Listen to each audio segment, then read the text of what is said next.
সংবাদ সবাইকে স্বাগত জানাচ্ছি। আমি ফিরোজ তোহা। শুরুতে সংবাদ শিরোনাম জানিয়ে দেব এই মুহূর্তে হাতে পাওয়া সর্বশেষ গুরুত্বপূর্ণ বাংলা আপডেট সংবাদ।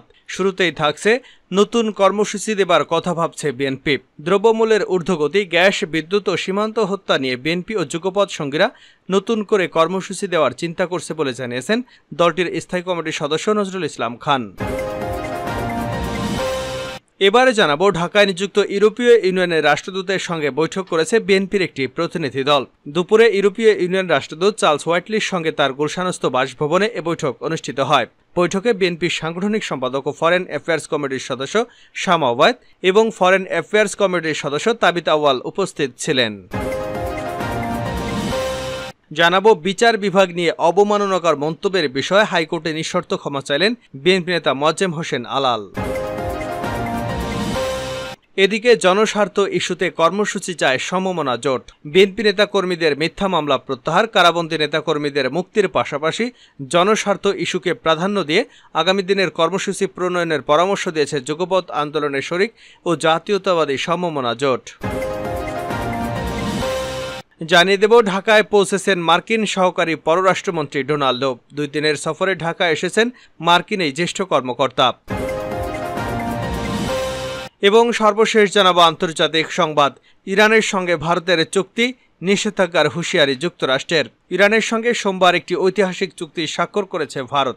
এই চুক্তির মাধ্যমে ইরানের চাবাহার বন্দর পরিচালনার দায়িত্ব 10 বছরের জন্য নিজের কাঁধে তুলে নিয়েছে ভারত। এতক্ষণ শিরোনাম শুনছিলেন, এবার বিস্তারিত। প্রিয় দর্শক, আপনি যদি এই চ্যানেলে নতুন হয়ে থাকেন, ভিডিওটি দেখতে দেখতে চ্যানেলটি সাবস্ক্রাইব করে আমাদের সঙ্গেই থাকুন। আর এই ভিডিও সম্পর্কে আপনি আপনার মূল্যবান মতামতটি কমেন্ট বক্সে জানিয়ে দিন। আর হ্যাঁ প্রিয় দর্শক, জানিয়ে দিন ভিডিওটি কোথা থেকে দেখছেন। নতুন কর্মসূচি দেওয়ার কথা ভাবছে বিএনপি, নজরুল ইসলাম খান। দ্রব্যমূল্যের ঊর্ধ্বগতি, গ্যাস, বিদ্যুৎ ও সীমান্ত হত্যা নিয়ে বিএনপি যুগপৎ সঙ্গীরা নতুন করে কর্মসূচি দেবার চিন্তা করছে বলে জানিয়েছেন দলটির স্থায়ী কমিটির সদস্য নজরুল ইসলাম খান।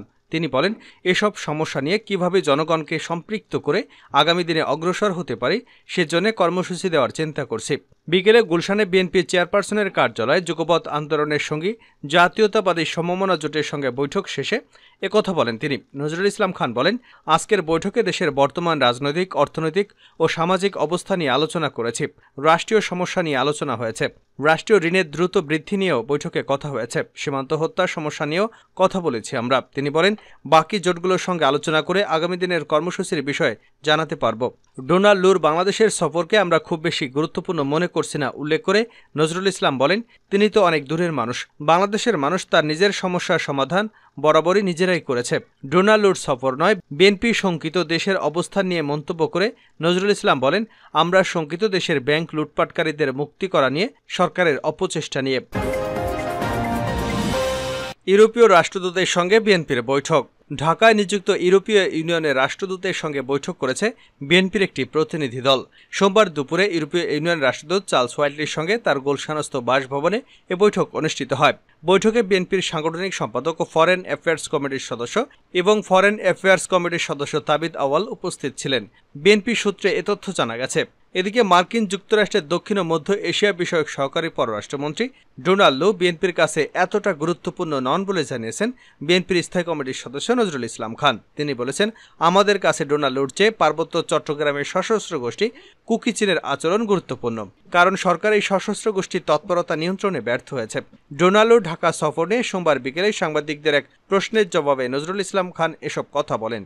ডোনাল্ডোর সফর নিয়ে আওয়ামী লীগের সাধারণ সম্পাদক এবং সড়ক পরিবহন ও সেতুমন্ত্রী ওবায়দুল কাদের গতকাল এক সংবাদ সম্মেলনে বলেছেন, বাইরে থেকে এসে কেউ বিএনপিকে মদত দেবে, চাঙ্গা করবে এমন পরিস্থিতি নেই।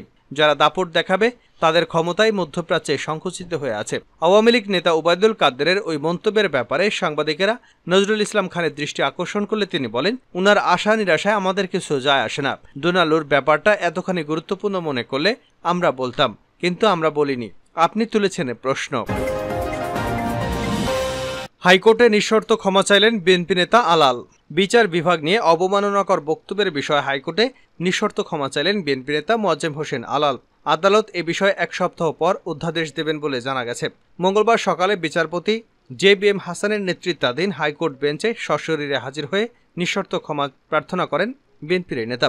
এর আগে আদালত অবমাননা করার অভিযোগের বিষয়ে ব্যাখ্যা দিতে আজ 14 মে তাকে সশরীরে হাজির হয়ে আদালত অবমাননার অভিযোগে তার বিরুদ্ধে কেন শাস্তিমূলক ব্যবস্থা গ্রহণ করা হবে না তার ব্যাখ্যা চাওয়া হয়। সামাজিক যোগাযোগ মাধ্যম ইউটিউবে বিচার বিভাগ নিয়ে আলালের প্রকাশিত একটি বক্তব্য সুপ্রিম কোর্টের রেজিস্ট্রার জেনারেল অফিসের মাধ্যমে হাইকোর্টে উপস্থাপন করা হয়। এরপর বিষয়টি আমলে নিয়ে বিচারপতি মোহাম্মদ ইকবাল কবির ও বিচারপতি মোহাম্মদ আখতারুজ্জামানের সমন্বয়ে গঠিত হাইকোর্ট বেঞ্চ গত 29 এপ্রিল স্বপ্রণোদিত হয়ে এই আদেশ দেন। এই আদেশে লিখিত অনুলিপি প্রকাশিত হয়েছে। আদেশে বলা হয়েছে, সুপ্রিম কোর্টের রেজিস্ট্রার জেনারেল গত 25 এপ্রিল ইউটিউবে মোয়াজ্জেম হোসেন আলালের প্রকাশিত একটি বিএনপি নেতাকর্মীদের মিথ্যা মামলা প্রত্যাহার, কারাবন্দী নেতাকর্মীদের মুক্তির পাশাপাশি জনস্বার্থ ইস্যুতে প্রাধান্য দিয়ে আগামী দিনের কর্মসূচি প্রণয়নের পরামর্শ দিয়েছেন যুগপৎ আন্দোলনের শরিক জাতীয়তাবাদী সম্ভাবনা জোট। একই সঙ্গে আগামীর আন্দোলন সফলে জামায়াত ইসলামী সহ বামডান এবং ইসলামী ঘরানার সবাইকে ঐক্যবদ্ধভাবে কর্মসূচি পালনের প্রস্তাব দিয়েছেন। তবে কোনো কারণে এক মঞ্চে সম্ভব না হলেও সেক্ষেত্রে যুগপথের পরিধি বাড়ানোর পরামর্শ তাদের। সোমবার বিকেলে রাজধানীর গুলশানে বিএনপির চেয়ারপারসনের রাজনৈতিক কার্যালয়ে দলটির লিয়াজো কমিটির সঙ্গে বৈঠকে এমন পরামর্শ দেন সমমনা জোট নেতারা। এদিন বিকেল 4:30 থেকে 5:30 পর্যন্ত এ বৈঠক অনুষ্ঠিত হয়। দ্বাদশ সংসদ নির্বাচনের পর সরকারের পদত্যাগ, নতুন নির্বাচনের দাবিতে আন্দোলন অব্যাহত রাখার সিদ্ধান্ত নেয় বিএনপি। কিন্তু নির্বাচনের পর 4 মাস পেরিয়ে গেলেও যুগপৎভাবে কোনো কর্মসূচি মাঠে গড়ায়নি। এমন প্রেক্ষাপটে সরকার বিরোধী আগামীর সেই আন্দোলনের কর্মকৌশল নির্ধারণে মিত্রদের পরামর্শ দিতে সিরিজ বৈঠক শুরু করে বিএনপি। ঢাকায় পৌঁছেছেন মার্কিন সহকারী পররাষ্ট্রমন্ত্রী ডোনাল্ডো। 2 দিনের সফরে ঢাকায় এসেছেন মার্কিন এই জ্যেষ্ঠ কর্মকর্তা। মঙ্গলবার বেলা 11:30টার দিকে শ্রীলঙ্কা এয়ারলাইন্সের একটি ফ্লাইটে ঢাকায় অবতরণ করেন তিনি।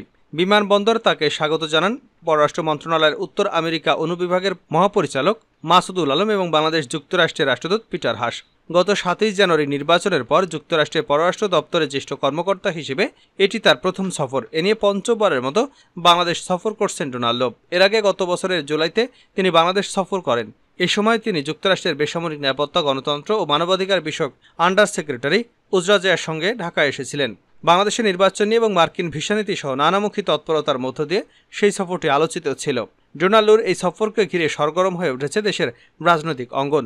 তবে ডোনাল্ডোর এবারের সফরটি যতটা না রাজনৈতিক তার চেয়ে বেশি কূটনৈতিক বলে জানিয়েছেন মার্কিন পররাষ্ট্র দপ্তর।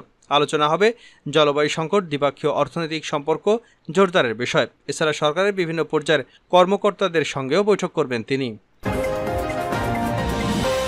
ইরানের সঙ্গে ভারতের চুক্তি, নিষেধাজ্ঞার হুঁশিয়ারি যুক্তরাষ্ট্রের। ইরানের সঙ্গে সোমবার একটি ঐতিহাসিক চুক্তি স্বাক্ষর করেছে ভারত। এই চুক্তির মাধ্যমে ইরানের চাবাহার বন্দর পরিচালনার দায়িত্ব 10 বছরের জন্য নিজের কাঁধে তুলে নিচ্ছে ভারত। এতেই নিষেধাজ্ঞার হুঁশিয়ারি দিয়েছে যুক্তরাষ্ট্র। জানা গেছে, সোমবার ইরানে গিয়ে চাবাহার বন্দর নিয়ে ঐতিহাসিক চুক্তি স্বাক্ষর করেন ভারতের কেন্দ্রীয় মন্ত্রী সর্বানন্দ সোনোয়াল। এরপর বিষয়টি নিয়ে মুখ খোলে ওয়াশিংটন। বেদান্ত প্যাটেল বলেন, চাবাহার বন্দর নিয়ে ভারত ও ইরানের মধ্যে যে চুক্তি হয়েছে সেই বিষয়ে আমরা অবগত। ভারতের পররাষ্ট্রনীতির বিষয়ে আমাদের কিছু বলার নেই। তবে ইরানের সঙ্গে চাবাহার বন্দর নিয়ে তাদের সেই চুক্তি 2 দেশের দ্বিপাক্ষিক সম্পর্কের আওতায় পড়ে।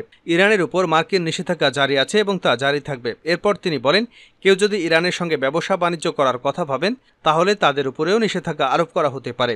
সেই কথাটা যেন তারা মনে রাখেন। এর আগে রাশিয়ার কাছ থেকে ভারত যখন S-400 মিসাইল সিস্টেম কিনেছিল তখনও দিল্লিকে নিষেধাজ্ঞার হুঁশিয়ারি দিয়েছিল যুক্তরাষ্ট্র। তবে ভারত নিজের অবস্থানে অনড় ছিল। প্রসঙ্গত, ভারতকে চতুর্দিক থেকে ঘিরে ফেলে বাণিজ্যিক করিডোর তৈরির পরিকল্পনা নিয়েছিল চীন। শি জিনপিংয়ের সেই স্বপ্নের বেল্ট রোড ইনিশিয়েটিভ এরই অংশ হিসেবে চীন পাকিস্তান অর্থনৈতিক করিডোর। সেই করিডোরের অন্যতম গুরুত্বপূর্ণ প্রকল্প হল বেলুচিস্তান প্রদেশের অবস্থিত গোয়াদার বন্দর। তবে এবার সেই গোয়াদার বন্দর যাতে ভারতের গলার কাটা না হয় সেজন্য ইরানের সঙ্গে চাবাহার বন্দর নিয়ে 10 বছরের চুক্তি করল ভারত।